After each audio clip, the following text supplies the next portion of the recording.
Amados hermanos, tengan todos ustedes muy buenas tardes. Les saludo en el amor de Cristo Jesús. Amén.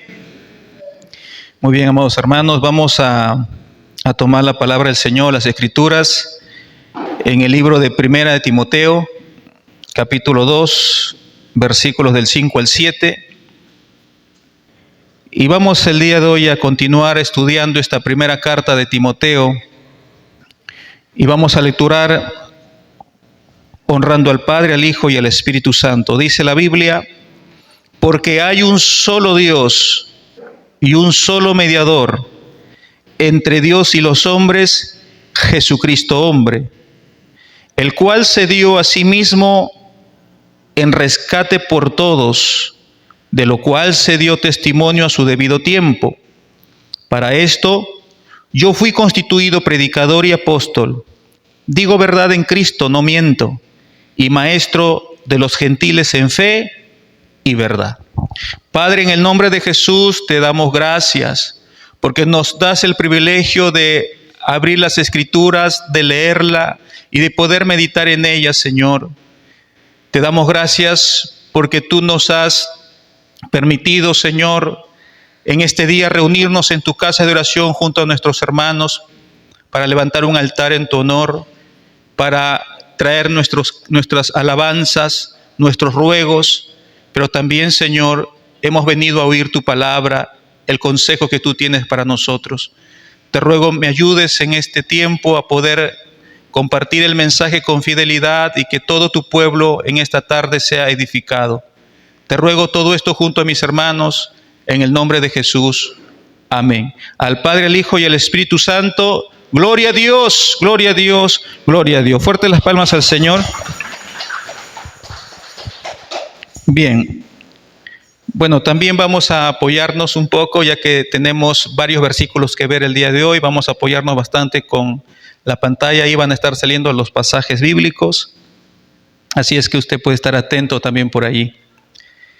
Bueno, Éfeso, la ciudad donde el apóstol Pablo dejó a Timoteo para que pueda pastorear la iglesia que se levantó en ese lugar, era una ciudad muy importante para la Roma antigua, una ciudad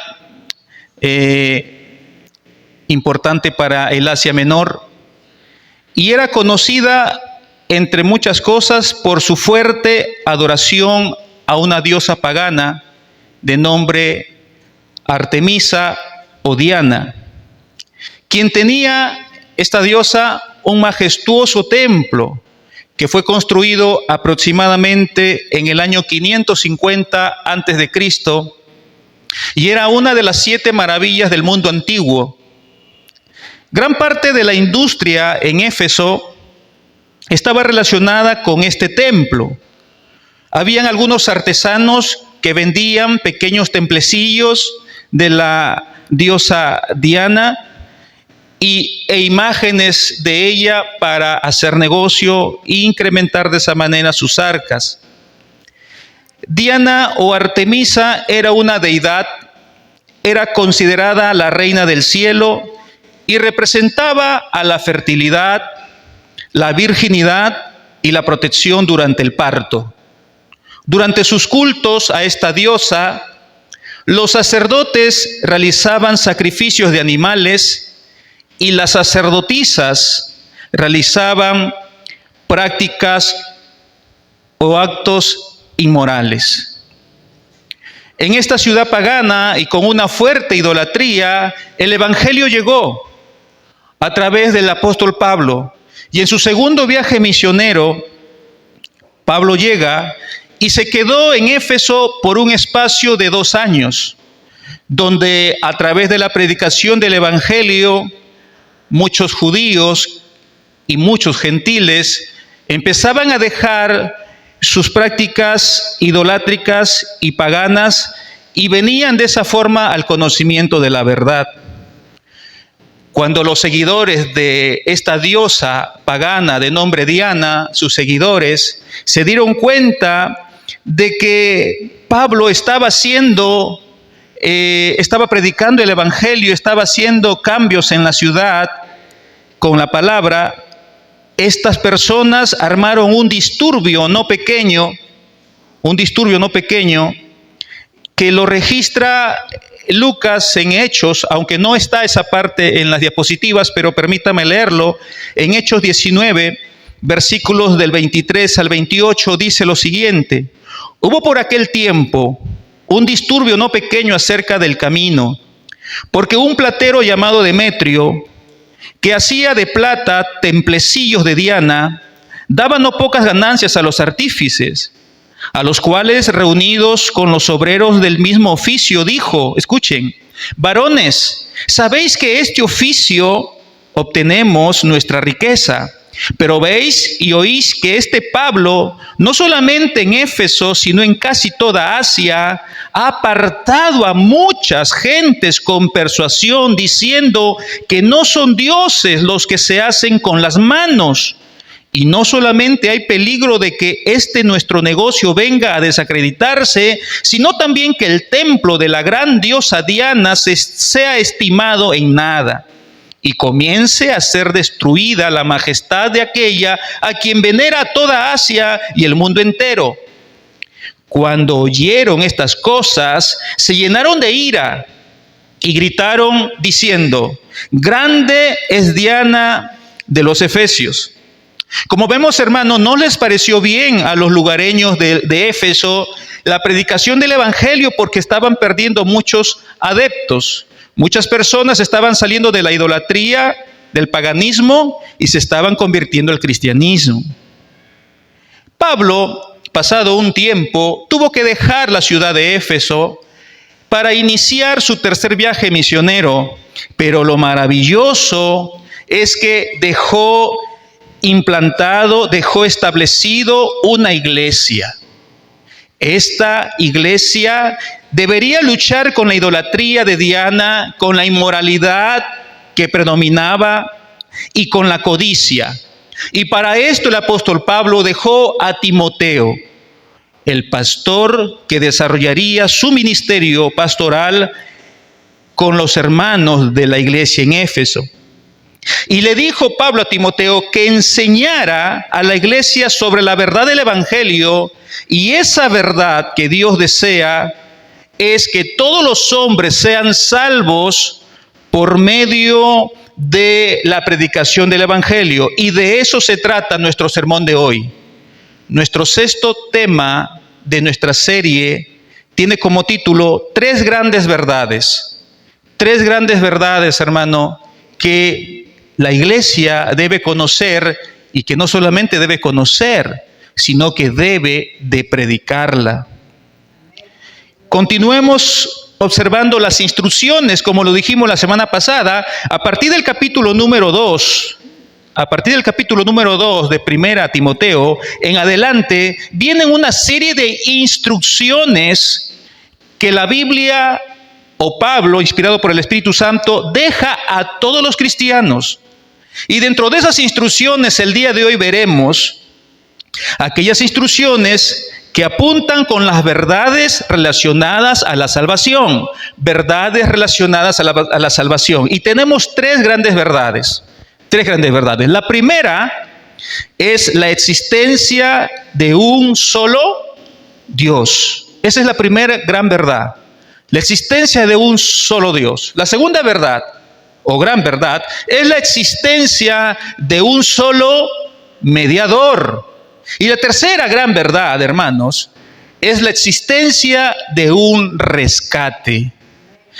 Estas son las tres grandes verdades que tienen que ver con la salvación de todos los hombres, de todas las personas. Veamos entonces, amados hermanos, el punto número 1, la existencia de un solo Dios. La semana pasada vimos que la iglesia debe orar por todos los hombres, y en especial, ¿por quién debíamos de orar? Por nuestras autoridades. Pues dice la Escritura en el versículo 4 que esto es bueno y agradable delante de Dios. Pero también se dijo que debemos tener un profundo deseo que todas las personas sean salvas. Pues ese también es el deseo de Dios. Lea conmigo el versículo 4. de 1 Timoteo capítulo 2, versículo 4. El cual, hablando de Dios nuestro Salvador, el cual quiere, ¿qué cosa quiere? Que todos los hombres sean salvos y vengan al conocimiento de la verdad. Hermanos, según ese versículo número 4, las personas pueden alcanzar salvación siempre que vengan al conocimiento de la verdad. Si las personas no vienen al conocimiento de la verdad, si las personas no son expuestas a la verdad del Evangelio, no podrán jamás ser salvas. ¿Y cuál es esa verdad? ¿Cuál es esa verdad que el apóstol Pablo nos dice en este versículo? Vamos al versículo 5 entonces. ¿Qué dice el versículo 5? Porque hay un solo Dios. Hasta ahí nada más. Esa es la primera gran verdad. ¿La primera verdad cuál es? Porque hay un solo Dios. Hermano, la existencia de un solo Dios es la verdad de donde inicia todo. A diferencia de los efesios y de muchas otras culturas donde existía más de un Dios, es decir, eran politeístas, el cristianismo, desde que se fundó, al igual que el judaísmo, tenemos por fe o por convicción en la creencia de un solo Dios. Es una de las enseñanzas más importantes que la Biblia nos presenta. Una de las enseñanzas más importantes que por mucho tiempo ha sido cuestionada por los que no son creyentes es que Dios es uno solo. Y voy a basarme en un solo versículo porque hay muchos versículos, hermano, que dice que solo existe un solo y verdadero Dios. Y voy a leer Isaías 44, versículo 6. Dice así, en la pantalla lo tenemos también. Así dice Jehová, Rey de Israel, y su Redentor, Jehová de los ejércitos. ¿Qué dice Jehová? Yo soy el primero y yo soy el postrero.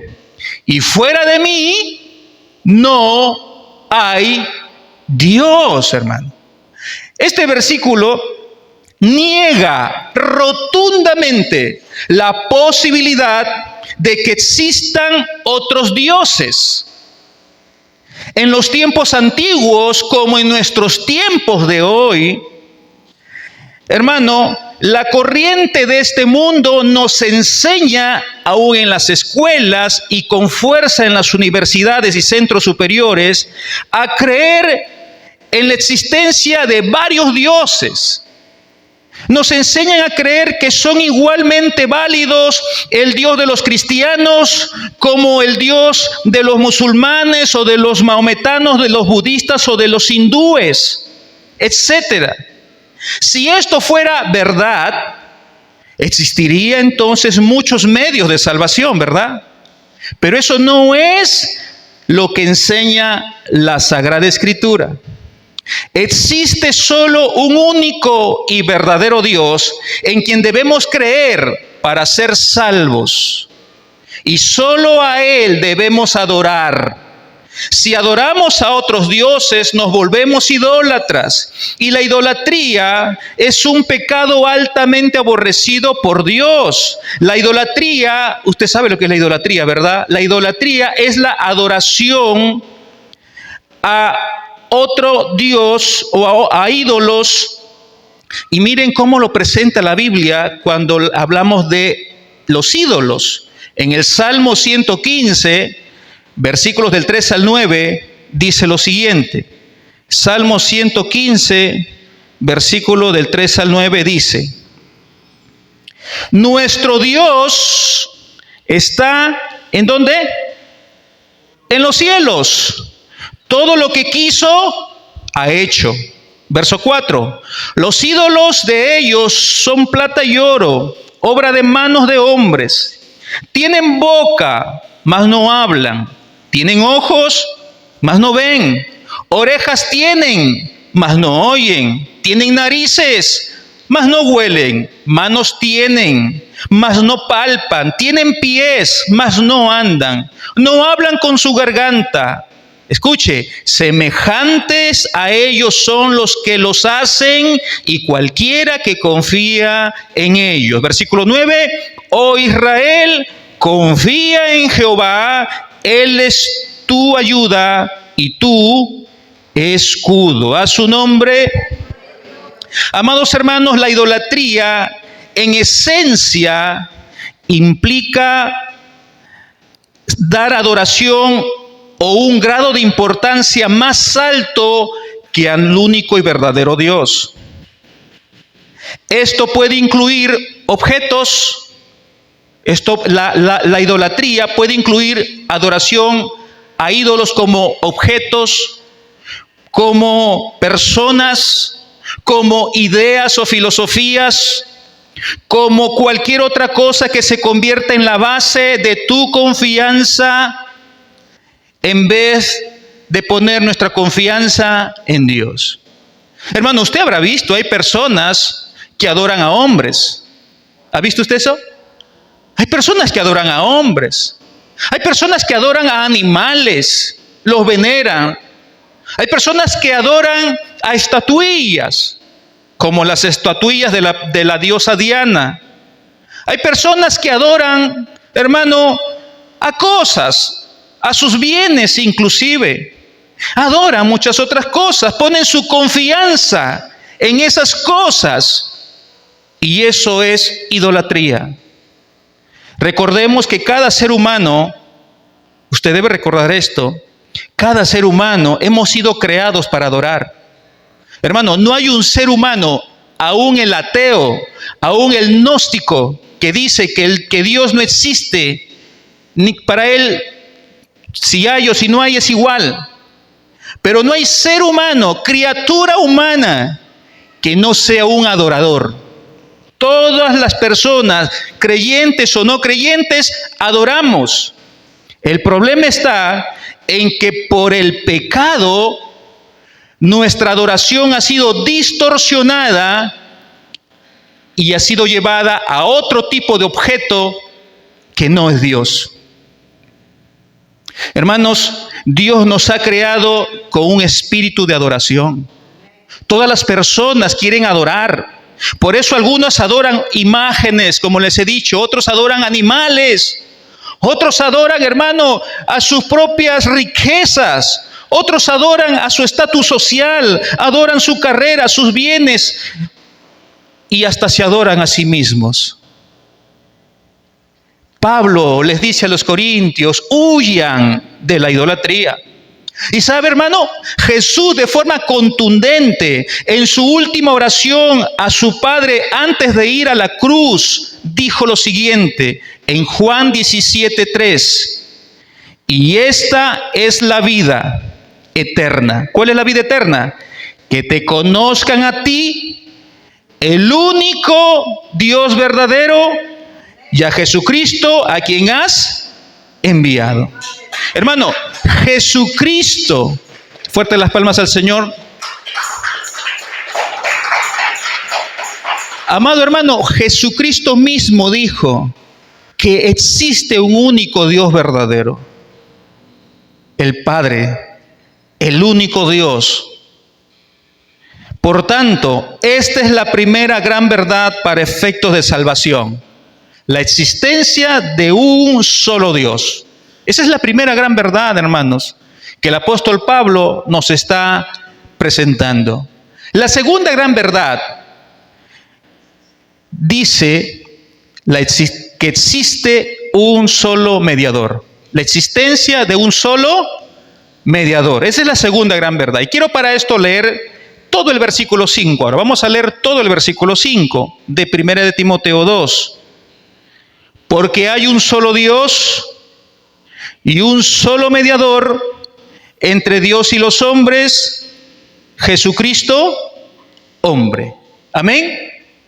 No solamente hay un solo Dios, dice Pablo, sino también un solo mediador entre Dios y los hombres. Quiero que usted observe algo. La palabra mediador, literalmente se refiere a aquel que está en medio.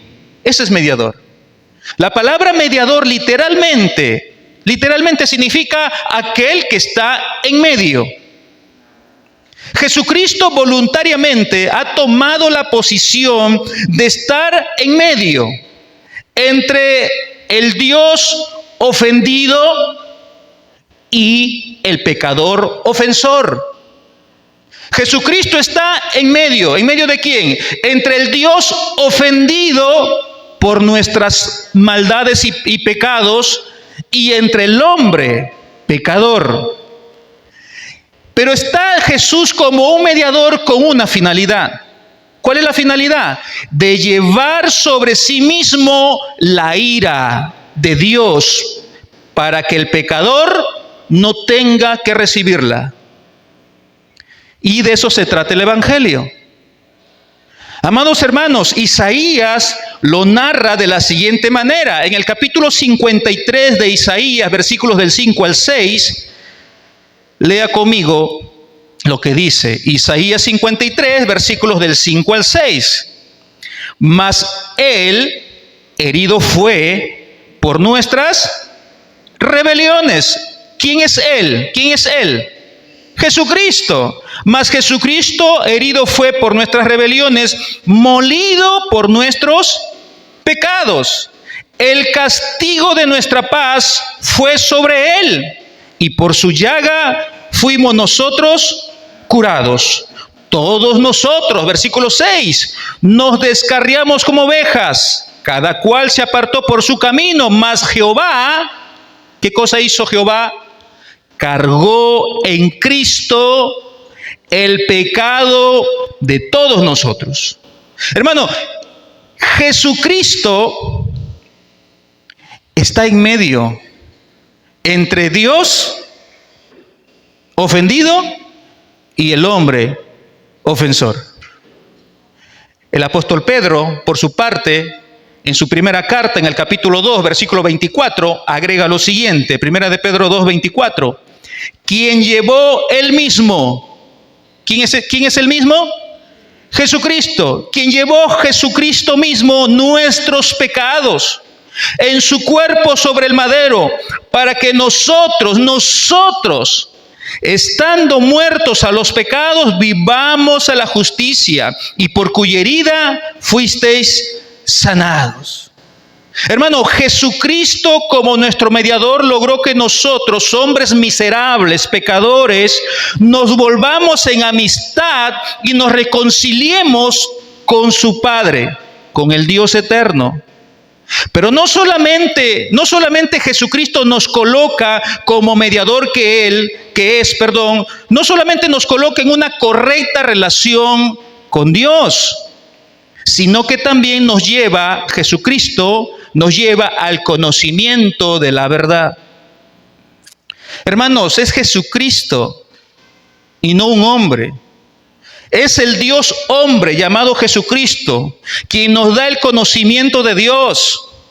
Por medio del Espíritu Santo recibimos el entendimiento que necesitamos para salvación. ¿Cuántos necesitan un Salvador? Hermano, todos necesitamos que nuestro Salvador, que ya lo tenemos, siga intercediendo o mediando entre Dios y nosotros. Porque nosotros, a pesar que somos cristianos, necesitamos de su socorro, de su ayuda hasta el último minuto de nuestra vida. Y los que no lo conocen aún a Jesucristo, con mayor razón, necesitan al Salvador, Jesucristo como el mediador. El Espíritu Santo es el que convence al hombre de su relación triste con Dios. Juan 16:8 dice la Biblia, un texto muy conocido, y cuando Él venga, y Él es el Espíritu Santo, cuando Él venga, convencerá al mundo, ¿de qué? De pecado, de justicia y de juicio. Amado hermano, Este entendimiento no es, hermano, no viene por la voluntad de un hombre. Este entendimiento viene por la voluntad de Dios. Es Jesucristo el mediador, no solamente para ponernos en amistad con su Padre, sino también es el mediador para traernos el conocimiento de la verdad. Si Jesús no se hubiera ido al cielo, el Espíritu Santo no hubiera venido. Por eso Jesús le dijo, les conviene que me vaya al Padre. Y cuando yo me vaya al Padre, yo le voy a rogar que les mande otro consolador, el Espíritu Santo. Entonces, amado hermano, como vemos, no hay otros mediadores. Escuche, no hay otros mediadores sino solo Jesucristo.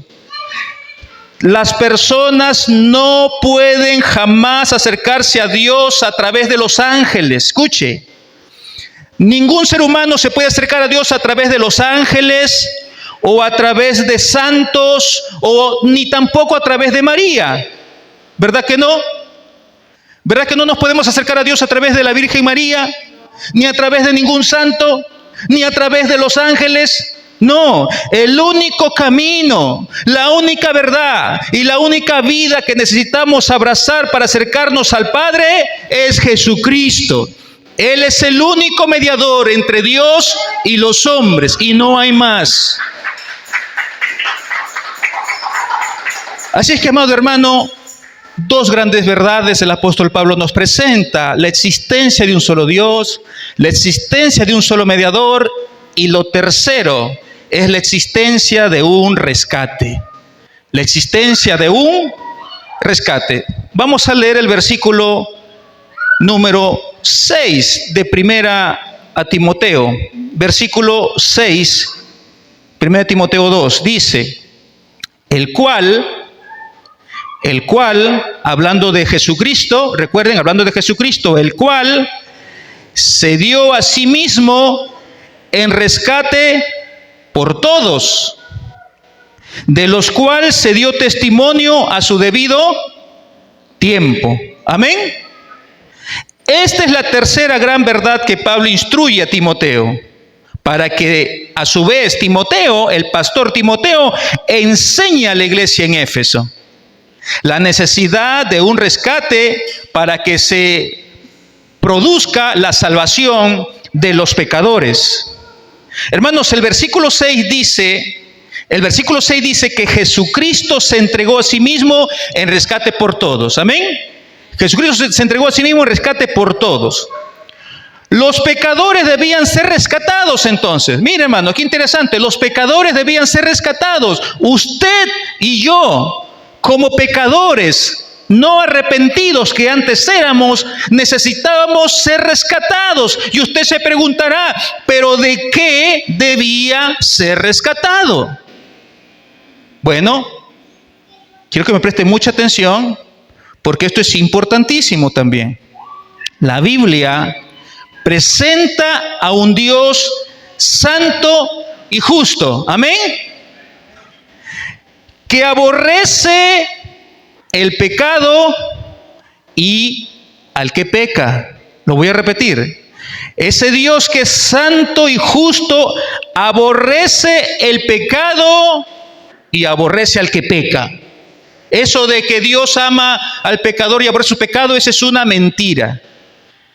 Eso se le ocurriría, creo que alguien dice que se le ocurrió a Mahatma Gandhi, y a veces se ha usado los púlpitos o las campañas para decir, Dios aborrece el pecado, pero ama al pecador. Eso no es verdad.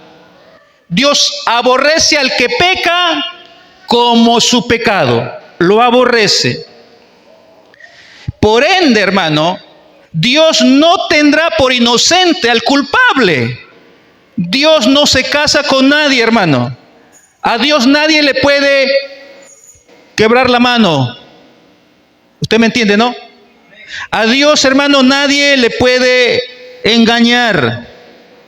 Por ende, su ira, escuche, su ira, la ira de Dios está encendida sobre todos los que hacen maldad.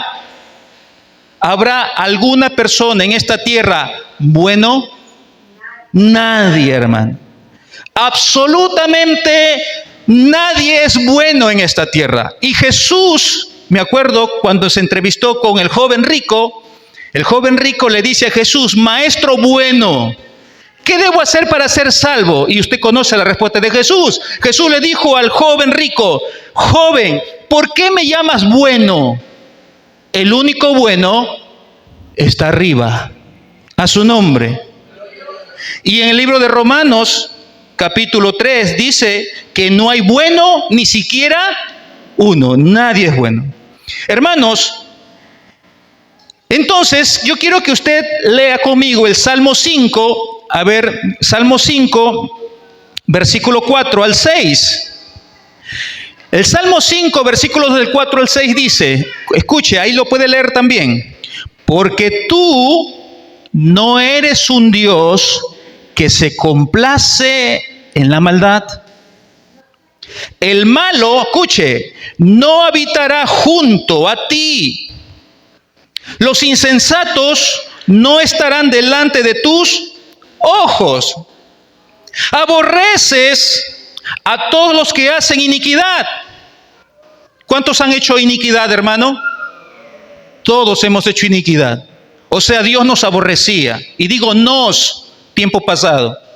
Aborreces a todos los que hacen iniquidad. Destruirás, escuche, destruirás a los que hablan mentira.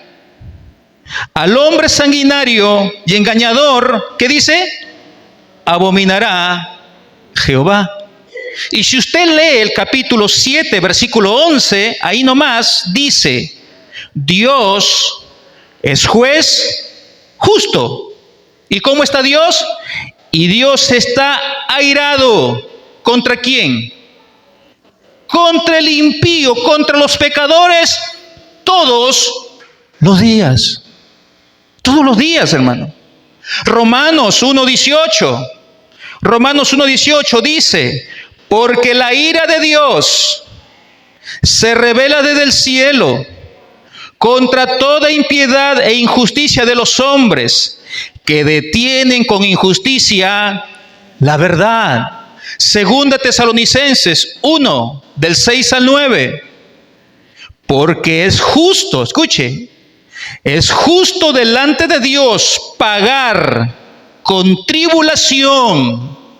¿A quiénes? A los que os atribulan.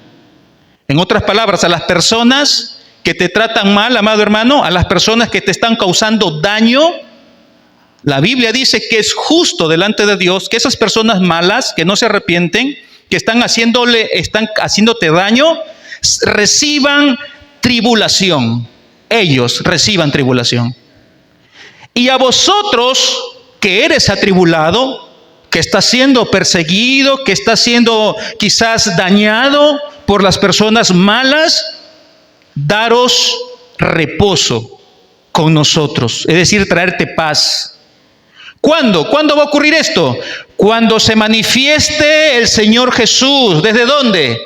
Desde el cielo, con los ángeles de su poder, en llama de fuego, lo que significa con ira. Dios, Jesucristo, cuando venga en su segunda venida, ya no vendrá como el Cordero de Dios, vendrá como un león a impartir justicia, juicio, en llama de fuego, para dar, ¿qué cosa va a dar Jesús? Retribución, escuche, a los que no conocieron a Dios, ni obedecen el Evangelio de nuestro Señor Jesucristo.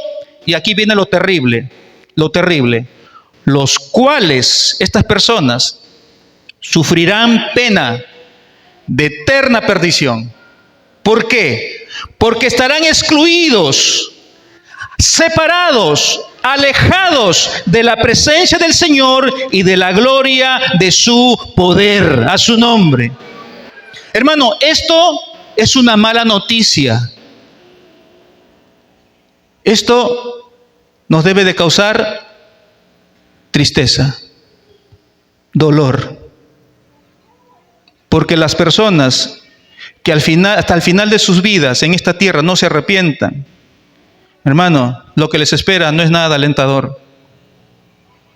Y nosotros, el pueblo de Dios, no podemos alegrarnos. Pero esta es la verdad. Esta es la cruda realidad. De acuerdo a todos estos versículos, entonces, el ser humano desde que nace tiene un serio y gravísimo problema. ¿Cuál es su problema del hombre? Su pecado. Hermano, el pecado condena al hombre y enciende la ira de Dios.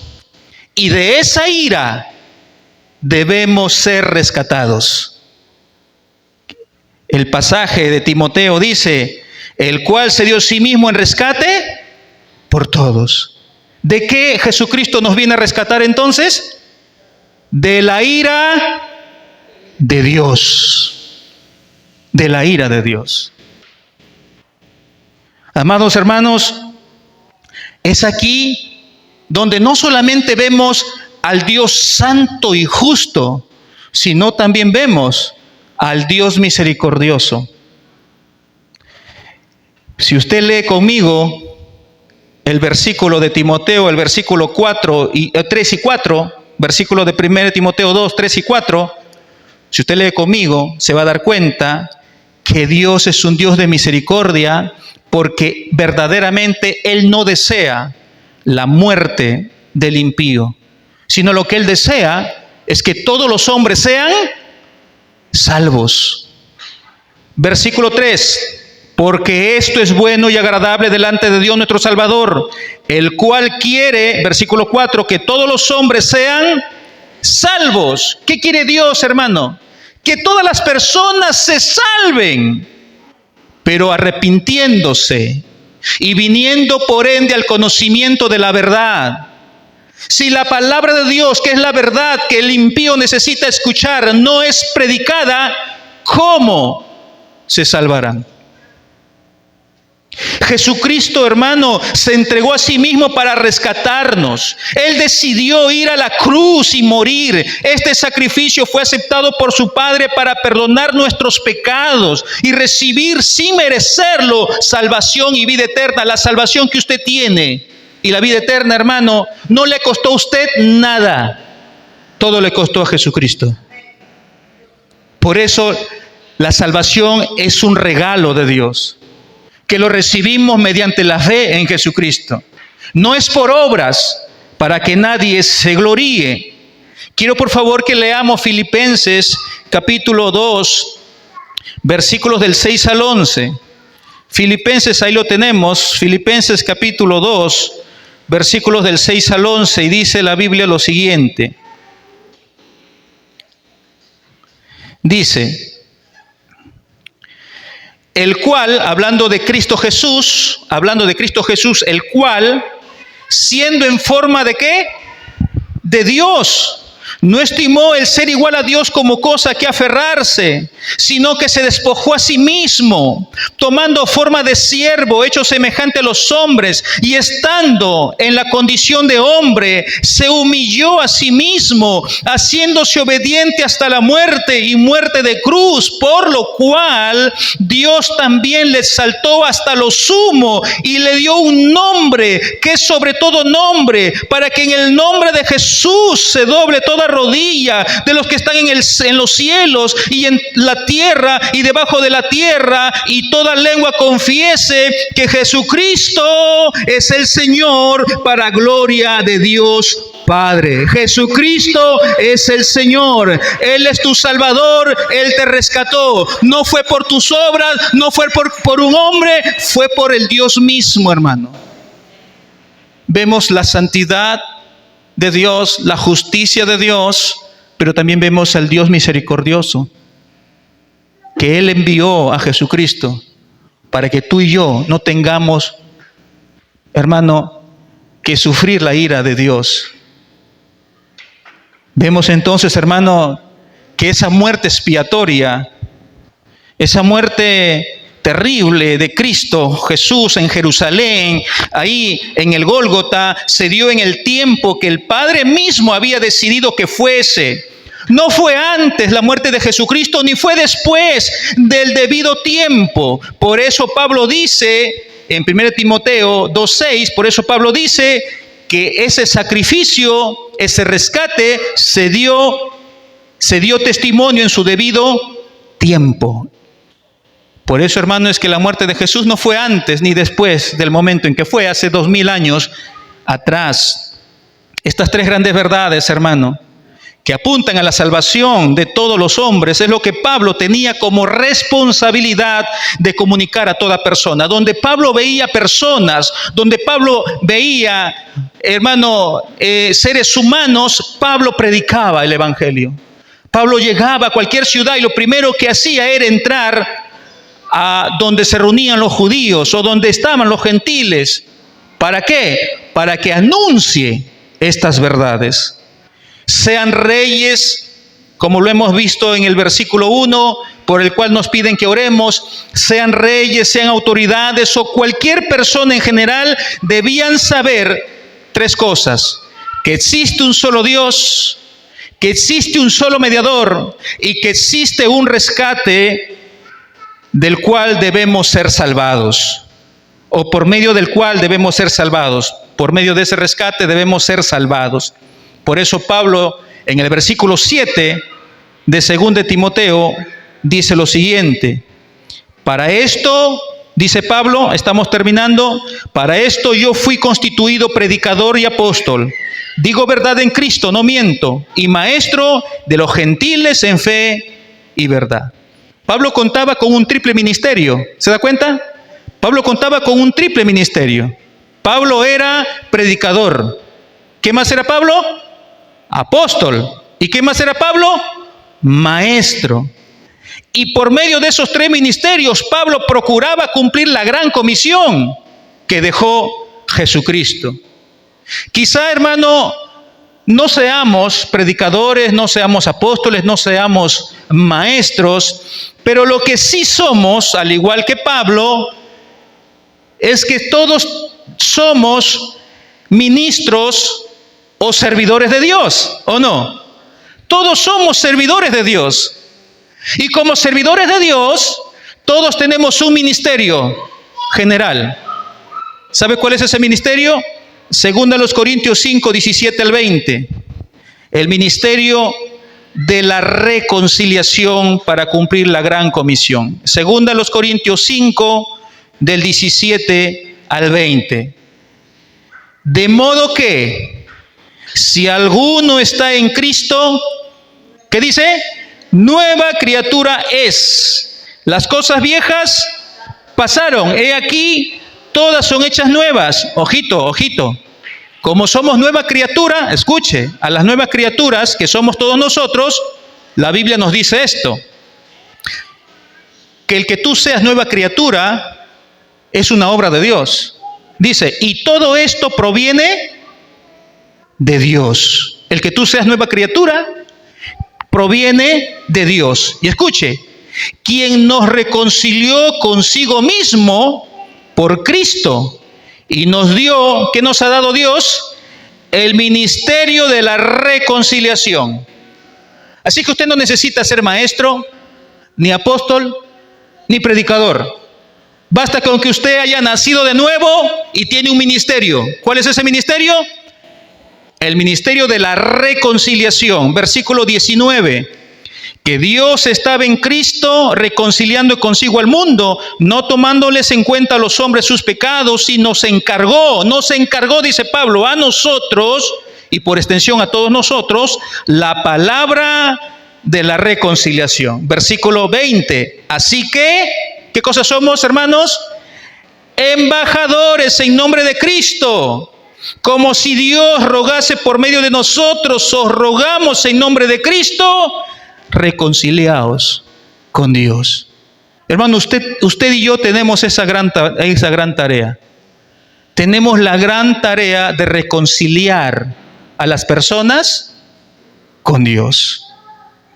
A modo de una aplicación, amados hermanos, es el deseo de Dios que todos los hombres sean salvos. Pero usted sabe que no todas las personas serán salvas. Pero es el deseo de Dios que todos sean salvos. ¿Cuál debe ser tu deseo y el mío? Exactamente lo mismo. Que todos sean salvos. Que ninguno se pierda. Y tenemos que empezar por mirar a nuestro alrededor. En nuestros hogares no todos son creyentes. En algunos quizás sí, en otros no. En otros todavía están quizás escuchando el mensaje, pero todavía no hay una obra de nuevo nacimiento. Así es que, ¿cuál es tu deber como cristiano? ¿Cuál es tu deber como mujer u hombre creyente? Como papá o mamá cristiana. ¿Cuál es tu deber? Que todo tu entorno escuchen estas tres verdades. Escuchen estas tres grandes verdades. En otras palabras, escuchen el Evangelio. Es tu deber, hermano. Debemos de mirar en nuestro hogar, primeramente. Y luego, después de ver en nuestro entorno, debemos ver fuera de nuestro hogar. Los vecinos, las amistades. Y debemos comunicarles a todas estas personas estas tres grandes verdades y esperar que sea Dios y no tú, sino que sea Dios salvando a los que son de Él. No te desanimes tampoco. Si ya lo has hecho, no te desanimes. No pienses que es imposible ver a tu nieto o a tu hijo o a tu familiar o a tu amigo como cristiano. No te desanimes. Tampoco te desanimes si se burlan de ti, si te dicen, ay, cállate, otra vez estás con ese rollo. No te desanimes si se ríen, se burlan, o si no te toman en serio lo que les estás diciendo, o si más bien te insultan o te maltratan, recibes malas miradas. No te desanimes. Más bien míralos con los mismos ojos que miraba a Jesucristo desde la cruz del Calvario hacia todos los que estaban a su alrededor, con ojos de misericordia. Padre, perdónalos, porque ellos no saben lo que hacen. No reniegues si no te hacen caso al consejo. Trátalos con amor. Ten paciencia. Actúa con misericordia, pero no seas indiferente tampoco. No seamos indiferentes. Nos debe de preocupar, hermano querido, nos debe de preocupar. Porque, hermano, sobre nuestros hombros, sobre tus hombros, recae un peso de comunicar las verdades de Dios. Hermano, a través de los grupos familiares estamos haciendo esta tarea. Que este mensaje que hemos escuchado el día de hoy sea un aliciente para seguir más comprometidos con orar por aquellas vidas, empezando por casa y nuestras amistades, por orar por esas vidas que se están perdiendo. Que sea un aliciente para motivarnos a que estamos haciendo una buena labor, nuestro llamado de predicar el Evangelio en los grupos familiares. Que estemos orando por la salvación de aquellas personas perdidas, pero también que hablemos de estas tres grandes verdades que van a producir salvación en el tiempo de Dios. Recuerda que la fe que necesitan las personas para ser salvadas, la fe viene por el oír. ¿Y el oír de qué? De la palabra de Dios. Amado hermano, que Dios nos ayude a seguir perseverando. Que Dios nos ayude a seguir predicando la palabra de Dios, como le dice Pablo a Timoteo, a tiempo y fuera de tiempo. Pero no nos desanimemos si no ves respuestas todavía. Yo tengo responsabilidad en mi hogar como papá, que toda mi familia en mi hogar, primero empezando por Jerusalén, luego Samaria, etcétera, ¿no? Pero primero empezando por casa, Es mi responsabilidad de que mis hijos escuchen el Evangelio, la salvación, el Evangelio de salvación. Pero sabemos, hermano, que no es en nuestro tiempo, es en el tiempo de Dios. Pero tú, amada hermana y hermano, sigue orando, sigue clamando, sigamos humillándonos. El Señor algún día te sorprenderá y tú verás los milagros de esas personas que estuvieron muertas como usted estuvo muerto en sus delitos y pecados, y usted los verá con vida espiritual. Y ese será el mejor de los regalos que seguramente usted y yo también esperamos. Que Dios les bendiga.